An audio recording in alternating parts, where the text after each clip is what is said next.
Hello, this is NOFOMO's completely biased campsite review. Today we are in Dyars Pasture in Georgia. I'm not going to even try to pronounce the name of the state forest, or actually national forest that we're in.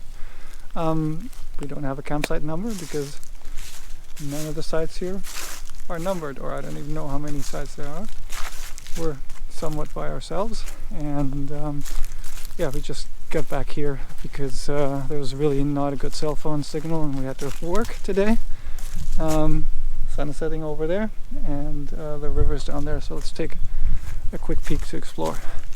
So the access is through a cow pasture. That's where the pasture comes from. Over there, the main road's down there. There's a pit toilet over there and some more either parking spots or campsite spots, and a pay station further down there.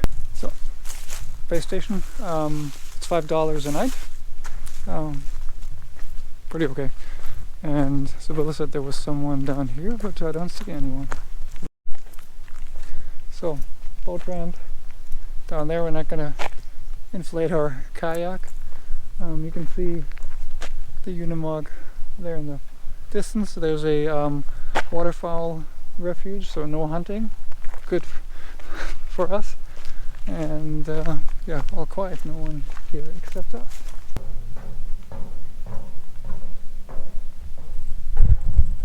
So, if you're looking for a quiet spot in Georgia, about 100 miles east of Atlanta, and it's Dyar Pasture, and we will explore a nearby national forest spot tomorrow. So check it out on our next review.